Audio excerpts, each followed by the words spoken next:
¿Qué tal? Bienvenidos. Mi nombre es Leandro Violanti, soy docente de la materia de transporte e intercambio y hoy vamos a charlar un poco de lo que es anatomía pulmonar, pero aplicada a elementos de la práctica clínica habitual. ¿Sí? La idea de esta charla, de este seminario, es complementar los contenidos que se van a ver en el seminario de anatomía pulmonar y, como les decía recién, tratar de articular estos contenidos con lo que vamos a ver en la práctica habitual, ya sea dirigido a la interpretación de métodos de diagnóstico por imágenes, como va a ser el caso de las radiografías y las tomografías de tórax, como también utilizar la anatomía pulmonar como herramienta para la evaluación semiológica de los pacientes.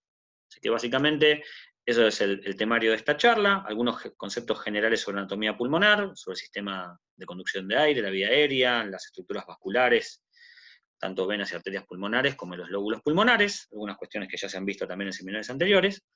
Y sí, los últimos dos puntos, ya cómo podemos articular estos conceptos anatómicos con la interpretación de métodos de imágenes y con la evaluación clínica de los pacientes. Empezamos entonces con conceptos generales de la anatomía pulmonar y empezamos a ver lo que es la anatomía de las vías aéreas. En este gráfico lo que podemos ver es a nivel central la tráquea, y vemos a nivel de la carina la bifurcación de lo que van a ser los dos bronquiofuentes. El bronquiofuente derecho, para el pulmón derecho, en este caso, y el bronquiofuente izquierdo, para el pulmón izquierdo. Vamos a ver, algo que ya se puede ver a simple vista en esta primera imagen, que las características del bronquiofuente derecho y del bronquiofuente izquierdo no son iguales y que van a tener algunas diferencias anatómicas en cuanto a su largo, su recorrido, su trayecto. Del lado derecho, a partir del bronquiofuente derecho, podemos ver una primera rama, que va a ser el bronquio lobar superior, que va a ser el bronquio que va a estar dirigido al lóbulo superior derecho. Después, la continuación de lo que va a ser el bronquiofuente derecho en un bronquio intermedio, y luego de ese bronquio intermedio nos vamos a encontrar las dos ramas terminales, una para lo que va a ser el lóbulo medio, ¿sí? el bronquio lobar medio, y después el bronquio lobar inferior, que va a estar dirigido a lo que es el lóbulo inferior derecho. ¿Qué va a pasar del lado izquierdo? De vuelta, bronquiofuente izquierdo, y en este caso dos bifurcaciones, uno para lo que va a ser el bronquio lobar superior izquierdo, ¿sí? El bronquio que va a estar dirigido al lóbulo superior izquierdo, y después un segundo bronquio que va a estar dirigido hacia abajo, que va a ser el del lóbulo inferior izquierdo. En este caso podemos ver una rama terminal también asociada, que es el lóbulo digamos, el bronquio que va a estar dirigido al lóbulo de la língula, que de alguna manera constituiría lo que es el lóbulo medio izquierdo, pero que es hipotrófico, hipoplásico, en relación a las estructuras vasculares con las que comparte relación. ¿Sí? El crecimiento de las cavidades cardíacas condiciona que la língula tenga una menor dimensión de lo que va a ser el lóbulo medio derecho, que es su par contralateral. Entonces acá ya podemos empezar a tener una idea general cómo es la anatomía de las vías aéreas y cómo se van ayudando las relaciones. Avanzamos un poquito más en cuanto a las características de los bronquiofuentes. Decíamos que la tráquea en condiciones normales se va a dividir a nivel de lo que es el cuerpo de entre la quinta y la sexta vértebra torácica. Desde su bifurcación, los bronquiofuentes se van a dirigir oblicuamente hacia abajo, hacia afuera y hacia atrás, pero si bien esto es algo que se puede decir de manera general sobre el bronquiofuente derecho e izquierdo, van a tener particularidades. Por ejemplo, el bronquiofuente derecho va a ser más bien vertical, y el bronquiofuente izquierdo va a ser mucho más sinuoso, horizontal, y esto va a ser a expensas de las relaciones que toma con las estructuras vasculares del lado izquierdo, como es el caso, por ejemplo, del callado aórtico primero, y después de la convexidad del corazón. Otras particularidades que podemos hablar en cuanto a los bronquiofuentes, ya en un cuadro comparativo. De vuelta, el bronquiofuente derecho, como ustedes pueden ver, es sustancialmente más corto, aproximadamente mide 2 centímetros, es rectilíneo en su trayecto, es mucho más vertical, es mucho más grueso, mientras que el bronquiofuente izquierdo es mucho más largo, aproximadamente 5 centímetros, es más horizontal en su trayecto y es más fino. ¿Sí? Esto pareciera solamente una disquisición anatómica, pero además tiene relevancia, por ejemplo, en la interpretación de los pacientes. ¿Qué pasa, por ejemplo, en aquellos pacientes que tienen neumonías aspirativas? Es decir, cuando parte del contenido del tracto digestivo, por alguna alteración anatómica o funcional de la deglución, pasa a la vía aérea. Bueno, lo más común en pacientes que tienen neumonías aspirativas, por ejemplo, es que las neumonías aspirativas se den a nivel de los lóbulos derechos, del pulmón derecho, y en particular del lóbulo medio o del lóbulo inferior derecho. Y esto se da justamente porque al ser el bronquio fuente derecho mucho más vertical y grueso, carga mucho más del contenido de la aspiración, ¿sí? Es mucho más simple el pasaje de contenidos al bronquio fuente derecho que al bronquio fuente izquierdo. Lo mismo pasa, por ejemplo, en el caso de una intubación orotraqueal, cuando un paciente tiene que ser sometido a algún procedimiento o tiene que ser intubado para protección de la vía aérea. Cuando está muy progresado el tubo orotraqueal, es mucho más común que el tubo orotraqueal se vaya al pulmón derecho y haya una intubación selectiva del pulmón derecho que el izquierdo. Lo mismo, por las características anatómicas que tiene este. Entonces, esto no es solamente una discusión anatómica, sino vemos que algunas de las complicaciones de la práctica clínica habitual están relacionadas con estas variantes. ¿Qué podemos ver en cuanto al resto de la anatomía? Por ejemplo, podemos ver las estructuras vasculares. En este caso, vemos un gráfico que muestra a la arteria pulmonar. Vemos la salida de la arteria pulmonar a nivel del ventrículo derecho, el tronco de la arteria pulmonar, y a partir de ahí sus dos principales ramas, la arteria pulmonar derecha y la arteria pulmonar izquierda. Vemos que la arteria pulmonar izquierda es mucho más larga en su recorrido, que va a tener una relación bien marcada con el bronquio fuente derecho, es decir, la arteria pulmonar va a ser anterior al bronquio fuente derecho, y que en este caso va a dar sus dos principales ramas, que va a ser la arteria pulmonar superior, que va a estar destinada al lóbulo superior derecho, y después un tronco común de la arteria pulmonar, que va a ser inferior, que va a estar destinado tanto al lóbulo medio como al lóbulo inferior. ¿Por qué es importante esta división entre la arteria pulmonar superior e inferior del lado derecho? Porque a nivel de la bifurcación es donde nosotros vamos a identificar el ilio pulmonar en los métodos de diagnóstico por imágenes, particularmente en la radiografía de tórax. ¿Qué pasa del lado izquierdo? Bueno, ya una primera diferencia que podemos ver bien clara entre la arteria pulmonar derecha e izquierda es que la arteria pulmonar izquierda es mucho más alta que la arteria pulmonar derecha, y esto está dado por sus relaciones. Como pueden ver, la arteria pulmonar izquierda cabalga por sobre el bronquio fuente izquierdo, y esto la hace mucho más alta que la arteria pulmonar derecha. Y también vamos a ver que una vez que se produce ese cabalgamiento, van a dar sus ramas principales. Una rama que va a estar destinada al lóbulo superior izquierdo y una rama que va a estar destinada al lóbulo inferior izquierdo. A esta altura, ¿sí?, donde se produce la bifurcación, también es donde nosotros vamos a marcar en los métodos de diagnóstico por imágenes, en particular en la radiografía de tórax, el ilio pulmonar izquierdo. Que como verán, en condiciones normales, siempre el ilio izquierdo es más alto que el ilio derecho. Esto es un dato también que parece una mera descripción anatómica, pero que es muy relevante para interpretar patologías en la radiografía de tórax, por ejemplo, atelectasias. Cuando se produce retracción del parénquima pulmonar, eso puede cambiar la relación entre los ilios, y hacer que los ilios, por ejemplo, estén a la misma altura, o incluso que el ilio derecho esté más alto que el izquierdo, y eso siempre es patológico. ¿Qué pasa con las venas pulmonares? Acá las podemos ver. 4 venas pulmonares, la imagen que está en vacío, en negativo acá, es su desembocadura a nivel de la aurícula izquierda. Vemos que ya las relaciones de las venas pulmonares no son tan íntimas con los bronquios fuentes derecho o izquierdo, sino más bien con sus ramas. Fíjense que del lado derecho las venas pulmonares toman relación con el tronco intermedio y con los troncos para el lóbulo medio y para el lóbulo inferior derecho, mientras que del lado izquierdo sí toma contacto en parte la vena superior con el bronquio fuente izquierdo, y después el resto ya, la vena pulmonar inferior, toma contacto ya con las ramas del lóbulo inferior izquierdo. Como les decía en la filmina anterior, cuando nosotros analicemos las estructuras de los ilios en las radiografías de tórax, por ejemplo, normal, lo que va a constituir el ilio en los métodos de diagnóstico por imágenes, en particular en la placa de tórax, van a ser las arterias pulmonares, pues son mucho más densas. Pero las venas pulmonares toman relevancia, por ejemplo, en situaciones patológicas. Por ejemplo, en pacientes con insuficiencia cardíaca congestiva, donde hay un aumento de la presión postcapilar, esto lo que va a hacer es que las venas pulmonares se pongan más turgentes, las va a hacer más radiopacas, es decir, van a ser más evidentes en la radiografía de tórax, y van a sí formar parte del ilio, lo que se conoce patrón iliofugal o patrón de láneas de mariposa para insuficiencia cardíaca, tiene que ver con la congestión de las venas pulmonares y cómo ganan de alguna manera la escena en los ilios por sobre las arterias. Entonces, hasta acá, para resumir las estructuras de los ilios del pulmón, ¿sí?, las diferencias entre la arteria pulmonar, decíamos que la arteria pulmonar derecha va a estar por delante del bronquio fuente izquierdo, que la arteria pulmonar izquierda va a estar por encima del bronquio fuente izquierdo, lo va a cabalgar.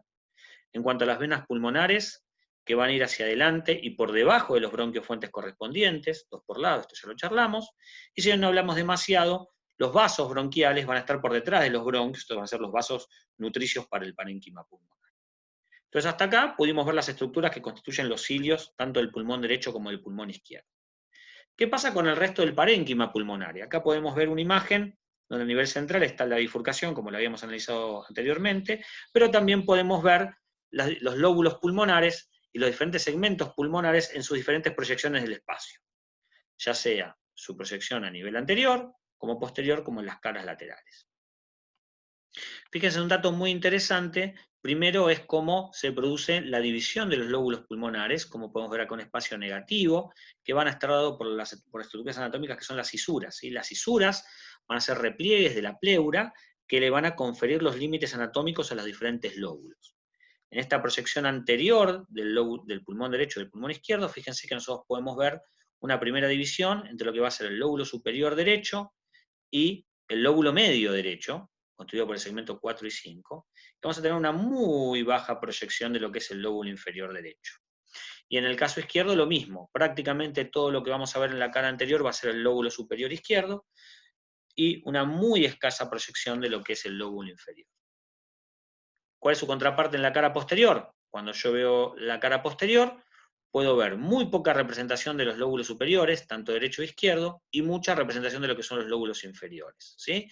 Y una imagen que divide, ¿sí? Que va a estar constituida por lo que son las cisuras menores, las cisuras mayores. Esto ya lo vamos a ver después, es mucho más evidente en las imágenes que están por debajo en el perfil. ¿Cuál es, digamos, la razón de lo que les estoy comentando? Presten atención en cuanto a que si uno, por ejemplo, hace una evaluación clínica de un paciente y lo único que hace es la semiología de la cara anterior del tórax, se va a llevar mucha información de los lóbulos superiores, pero muy poca de los lóbulos inferiores.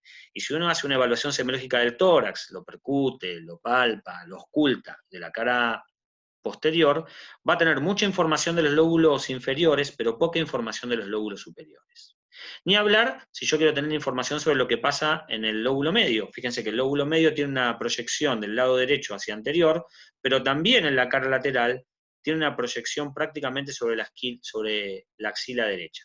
Entonces, si uno no evalúa la cara lateral del tórax, en particular del lado derecho, se puede perder mucha información de patologías que pueden estar asentadas en el lóbulo medio.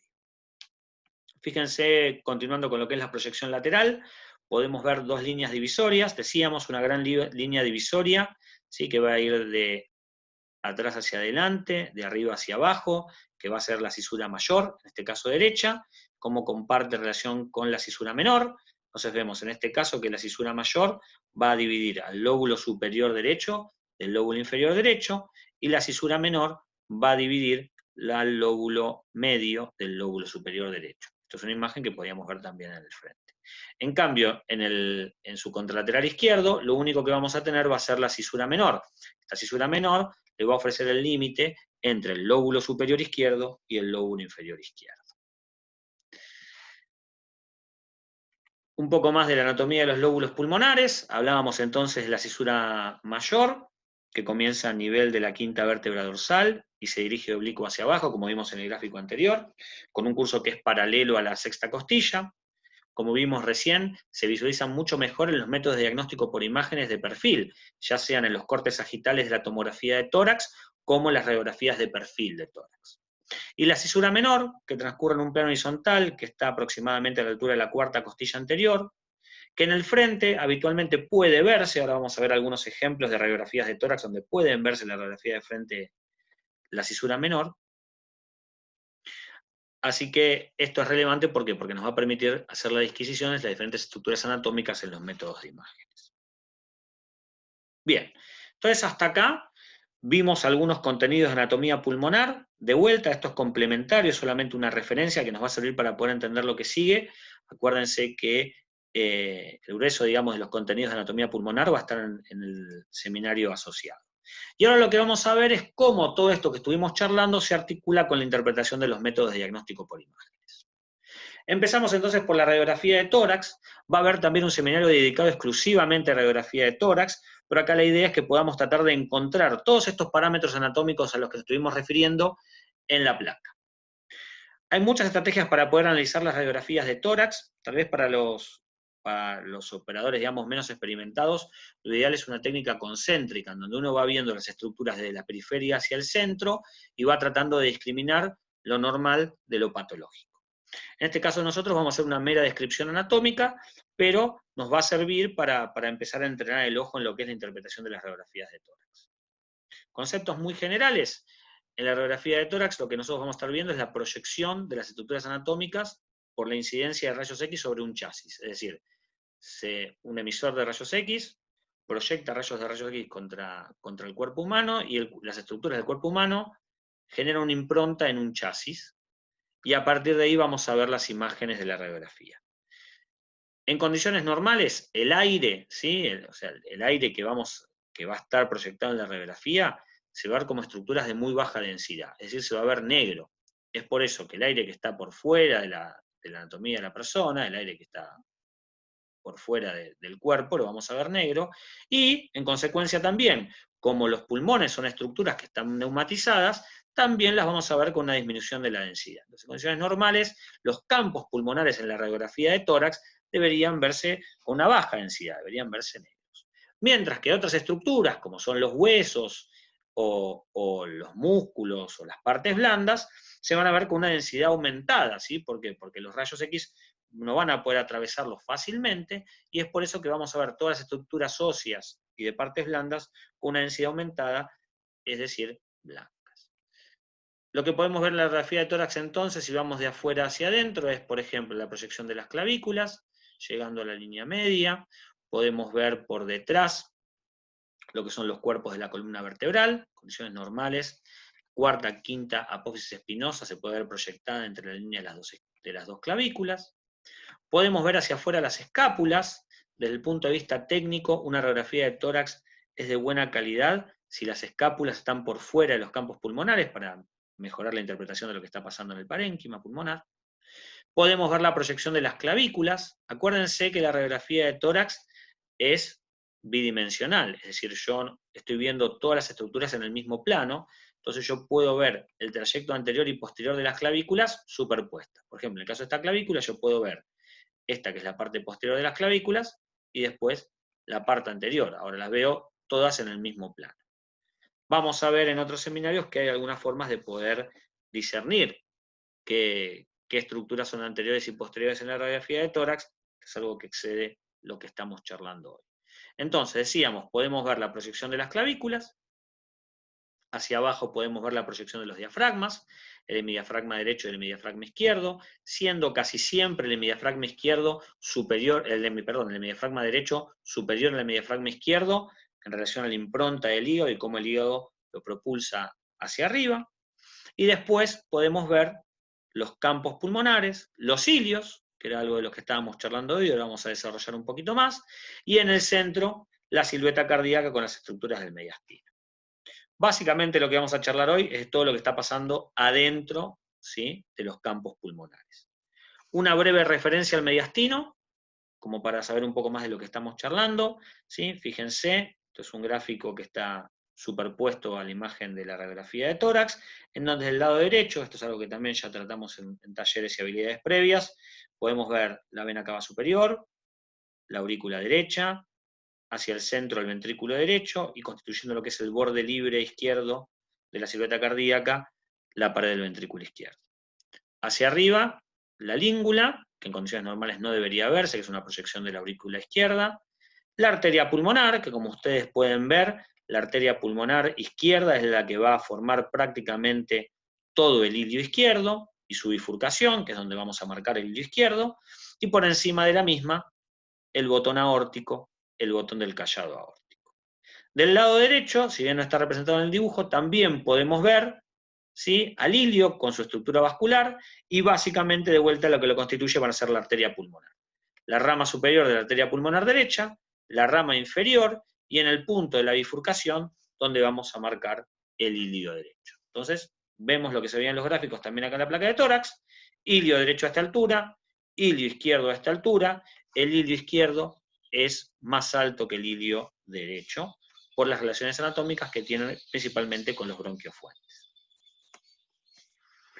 Hablamos un poquito más de los bronquiofuentes. Lo que estamos viendo acá es una tomografía de tórax en un corte coronal, en donde podemos ver lo mismo que veíamos en los gráficos, ahora aplicados al método de imágenes. Esta cavidad neumatizada en el centro, el sistema de conducción de aire que es la tráquea. Vemos acá la carina con la división entre el bronquiofuente derecho y el bronquiofuente izquierdo. Fíjense, bronquiofuente derecho, mucho más corto, mucho más grueso, rectilíneo en su trayecto, bronquiofuente izquierdo, horizontalizado, mucho más delgado y mucho más largo. Y a partir del bronquiofuente derecho vemos la rama para el lóbulo superior derecho, que acá la podemos ver. Fíjense cómo hay una estructura acá que le está ofreciendo el límite al lóbulo superior derecho, ¿sí? Que va a ser la cisura, en este caso la cisura menor. Y después el tronco común, que va a dar las ramas tanto al lóbulo medio, que en este caso es anterior, no lo vamos a poder ver, y al lóbulo inferior derecho. ¿Sí?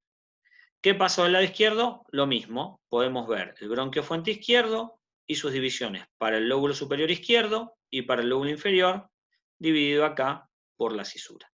¿Sí? Entonces, lo mismo que veíamos en el gráfico se puede interpretar en métodos de diagnóstico por imágenes. Lo que estamos viendo acá ya no es una proyección coronal, sino es un corte axial de una tomografía de tórax con contraste, en donde lo que podemos ver también son las estructuras vasculares y las estructuras de los cilios.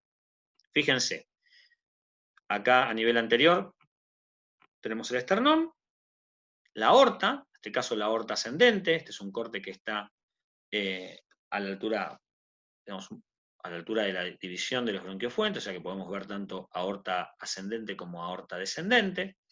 En relación con la aorta ascendente, la vena cava superior, que está yendo a desembocar después en la aurícula derecha, y acá también podemos ver el tronco de la pulmonar con sus dos ramas.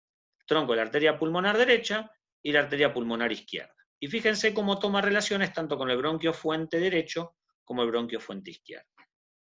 En un corte que es un poco más alto, podemos ver prácticamente lo mismo, ¿sí? La aorta ascendente, la aorta descendente, la vena cava superior, el tronco de la pulmonar, y acá podemos ver la arteria pulmonar izquierda, y se acuerdan que decíamos que cabalga, le pasa por encima al bronquiofuente izquierdo. En este caso, el bronquiofuente derecho también. Por detrás, el esófago. Entonces, como verán, yo puedo ver las particularidades del ilio derecho y del ilio izquierdo en los diferentes planos del espacio con cualquiera de los métodos complementarios que yo pueda analizar el tórax. En general, con radiografía y con tomografía de tórax en todas las proyecciones que yo decida reconstruir.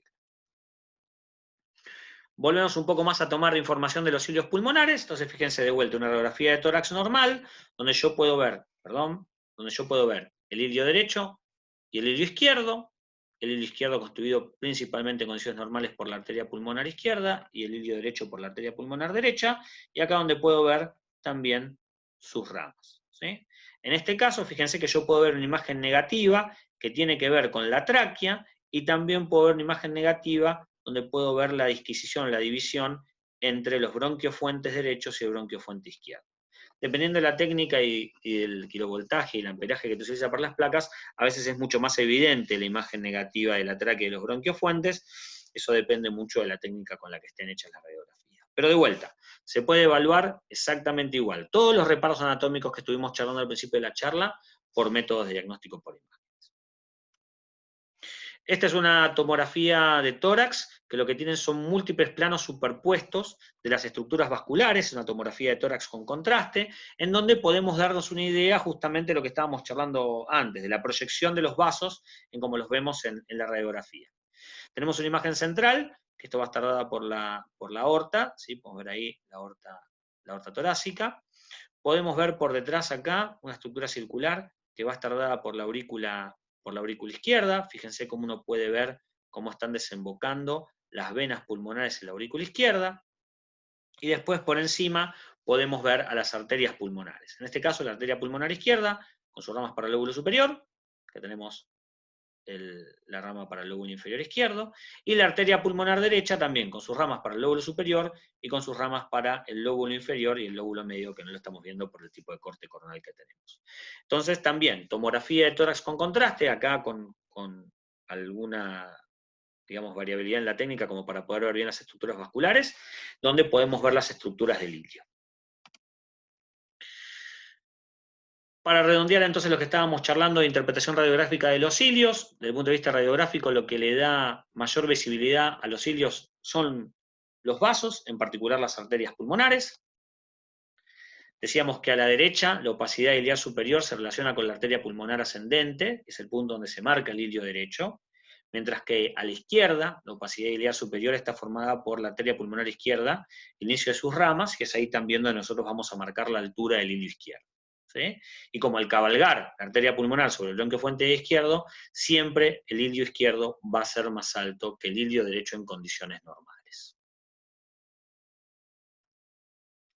Hablamos un poco de las cisuras. ¿Se acuerdan que decíamos que teníamos cisuras mayores y menores? Que del lado derecho vamos a tener la cisura mayor y la cisura menor, que en condiciones normales es bastante difícil de identificar, pero pueden ver acá en un paciente que tiene una radiografía de tórax que tiene bastante congestión. De hecho no solamente puede verse algo de líquido que le ofrece mucha más densidad, digamos, a la cisura menor, sino también puede verse que tiene algo de derrame pleural.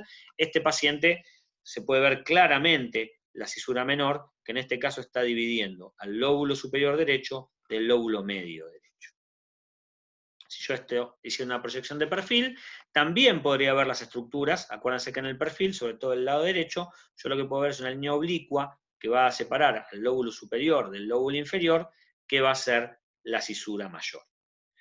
Podemos verlo esto con un poco más de definición en el siguiente gráfico. Fíjense, acá tenemos dos gráficos de perfil, en donde lo que tengo es una reconstrucción de un corte sagital de una tomografía de tórax, y en la imagen de la izquierda lo que puedo ver es el pulmón derecho. Acá tenemos en azul la cisura menor, que va a separar el lóbulo superior derecho del lóbulo inferior derecho, y en lila la cisura menor, que va a separar el lóbulo superior derecho del lóbulo medio. En el caso del pulmón izquierdo, la cisura mayor también, que se puede ver en este corte sagital de la tomografía de tórax, que separa el lóbulo superior izquierdo del lóbulo inferior. De vuelta, fíjense, mucha proyección anterior del lóbulo superior, mucha proyección posterior del lóbulo inferior. ¿Sí? Esto nos sirve para entender algunas cosas que vamos a charlar cuando hablemos de semiología. ¿Qué pasa con los campos pulmonares? ¿Sí? Ya hablamos de los ilios, hablamos de las cisuras. Bueno, la evaluación de los campos pulmonares tiene que ver con entender primero qué es normal y qué es patológico. Decíamos que en condiciones normales los pulmones tienen que estar llenos de aire. Entonces yo debería ver los campos pulmonares oscuros, los campos pulmonares negros, ¿sí? Con baja densidad, y lo único que debería haber en su interior es, digamos, la trama vascular, ¿sí? La bifurcación de los vasos que surgen desde el ilio hacia el resto del parénquima. ¿Qué podría pasar que sea patológico? Bueno, que esa densidad de los campos pulmonares esté aumentada, es decir, que yo pueda ver imágenes radiopacas, pueda haber opacidades en los campos pulmonares, o que pueda haber una disminución de la densidad, ¿sí? O sea, que la densidad habitual de los campos pulmonares está disminuida y yo veo los campos pulmonares demasiado negros. Cuando haya un aumento de la densidad radiográfica, bueno, pueden estar pasando muchas cosas. En primera medida, lo que puede estar pasando es que todos los alvéolos o el sistema neumatizado del pulmón esté ocupado por algo. Eso puede ser moco, por ejemplo, en el caso de las neumonías, puede ser líquido, por ejemplo, en el caso de edema agudo de pulmón, de pacientes con insuficiencia cardíaca, o puede ser el mismo parénquima pulmonar colapsado en el caso de las atelectasias. Entonces, todas esas situaciones clínicas pueden generar un aumento de la densidad pulmonar en los métodos de imágenes, tanto en radiografía como en tomografía de tórax. La patología intersticial, es decir, la patología del tejido que está interpuesto entre el sistema aéreo y el sistema vascular, también puede dar un aumento de la densidad radiográfica en lo que se llama patrón intersticial del pulmón. ¿Cuándo puede estar disminuida la densidad radiográfica en la radiografía de tórax? Bueno, básicamente en pacientes que tengan atrapamiento aéreo, por ejemplo, pacientes con enfermedad pulmonar obstructiva crónica, donde haya mucho atrapamiento aéreo en el pulmón, y eso haga que los pulmones estén más neumatizados y en consecuencia estén mucho más oscuros. O, por ejemplo, también en patologías pleurales. Si yo tengo un paciente con un neumotórax, es decir, hay aire en la cavidad pleural, lo que va a pasar es que se va a producir un colapso del parénquima pulmonar por su retracción elástica y voy a ver todo el aire atrapado en las pleuras. Esto es, de vuelta, un concepto muy general de lo que podemos ver. Esto lo vamos a desarrollar en profundidad más adelante, pero es para que se entienda un poco qué es lo que puedo ver en los campos pulmonares normal y patológico. Llegamos entonces al último apartado de la charla, que tiene que ver cómo va a estar aplicada la anatomía pulmonar ahora a la semiología, a la evaluación clínica de nuestros pacientes. Entonces, remarcamos de vuelta la proyección de los lóbulos pulmonares, ¿sí? Las regiones anteriores exploran los lóbulos superiores. Entonces, cuando yo estoy auscultando, estoy percutiendo, estoy viendo las vibraciones vocales de la cara anterior del tórax en mis pacientes, básicamente estoy teniendo una idea de lo que está pasando en los lóbulos superiores. Mientras que cuando yo estoy evaluando un paciente de espaldas, ¿sí? Por detrás, la información que estoy tomando del paciente es de lo que está pasando en los lóbulos inferiores. Las caras laterales son frecuentemente olvidadas, pero como decíamos, un lugar especial tiene la evaluación de la cara lateral del tórax a nivel derecho, porque es donde tengo mucha de la proyección del lóbulo medio derecho. Entonces, si hay patología que está pasando en el lóbulo medio derecho, la voy a ir a reconocer, la voy a poder evaluar, evaluando la axila derecha. Algunos reparos anatómicos de estructuras óseas que también podemos ver acá en este gráfico, tanto para el hombre como para la mujer, los reparos anatómicos óseos, obviamente las clavículas, cómo las clavículas van a confluir a nivel del esternón. El esternón puede identificar básicamente tres estructuras: la horquilla esternal, que es el sitio de anclaje, digamos, de las clavículas. ¿Cómo voy a tener el ángulo de Lewis? El ángulo de Lewis es un ángulo que se puede palpar a nivel aproximado del segundo espacio intercostal, que me va a permitir, por ejemplo, para la maniobra de conteo de costillas. Y cómo puedo ver a nivel inferior la apófisis, el apéndice sifoide, ¿sí? O la apófisis sifoidea, que es el límite inferior del esternón. Otros reparos que son importantes, la línea intermamaria, intermamilar, aproximadamente a nivel del cuarto espacio intercostal. Esto es importante, por ejemplo, para poder identificar el choque de punta del corazón, que en condiciones normales está entre el cuarto y el quinto espacio intercostal. Las escápulas a nivel posterior también son relevantes, poder ver el límite inferior de las escápulas, que coincide habitualmente con el séptimo espacio intercostal. Y la apófisis espinosa prominente a nivel posterior, que también se asocia con la séptima vértebra cervical. Estos son todos parámetros anatómicos que me permiten posicionarme en el tórax para poder analizar diferentes fenómenos o describir diferentes estructuras que puedan ser patológicas. ¿Qué otra cosa podemos hacer desde anatomía de superficie, conociendo la anatomía del tórax? Bueno, aplicar estas cuestiones para el conteo de las costillas, sobre todo para poder identificar los espacios intercostales para hacer procedimientos. Un ejemplo es la colocación de tubos de tórax, o también para poder reconocer estructuras patológicas y poder referenciarlas en el espacio. Entonces, a nivel de la cara anterior, uno lo que puede hacer, como se ve en este dibujo, es reconocer el ángulo de Lewis, ¿sí? Decíamos que el ángulo de Lewis se corresponde con la inserción del segundo cartílago, y por debajo voy a tener el segundo espacio intercostal, y yo a partir de ahí, transcurriendo sobre las saliencias de las diferentes costillas, puedo ir contando las costillas y los espacios intercostales. A nivel posterior, lo que se puede hacer es tomar los reparos posteriores, por ejemplo, la saliencia de la apófisis espinosa de la séptima cervical, o también buscar el límite inferior de la clavícula, que en condiciones normales se condice con la séptima vértebra torácica. Entonces, a partir de ahí también puedo tomar referencias en el espacio para poder describir algunos de los fenómenos. Entender también la proyección de los lóbulos pulmonares nos permite también entender cómo pueden ser los focos de auscultación. Estamos viendo en este gráfico, en el lado A, lo que es la evaluación de la cara anterior, y en el lado B, lo que es la evaluación y la auscultación de la cara posterior. Fíjense que los puntos de auscultación, en este caso están dados a nivel de la línea medio clavicular, se dan de forma tal que yo pueda hacer una evaluación de todos los lóbulos pulmonares. En el caso anterior, del lóbulo superior derecho y del lóbulo medio derecho y del lóbulo superior izquierdo, y del lado posterior, ¿sí? También una evaluación que va por la línea media, que permite auscultar básicamente la proyección de los lóbulos inferiores, algo de los lóbulos superiores y también el abordaje lateral. En un gráfico que está un poquito más desarrollado, lo mismo, los focos de ocultación del tórax, desde la cara anterior, donde yo puedo evaluar el lóbulo superior del lado derecho, lóbulo medio y lóbulo superior del lado izquierdo, y de la cara posterior, donde la parte superior va a estar viendo, o está ocultando, o evaluando lo que son los lóbulos superiores, y básicamente los 2/3 distales que van a corresponderse con el lóbulo inferior. Entonces, de vuelta, entender las proyecciones de los lóbulos del tórax, entender los reparos anatómicos, nos van a permitir poder darle lugar y dimensión a los hallazgos del examen físico. Insisto con esta idea, esto es solamente una aproximación, es una introducción al tema. Vamos a tener la oportunidad de hablar sobre semiología del tórax más adelante, y esto es algo que vamos a ir desarrollando también con los docentes en las habilidades y en los talleres. Pero bueno, la idea de esto es dar un marco de referencia para poder unificar criterios y para que se empiecen a sonar estos términos para las lecturas posteriores.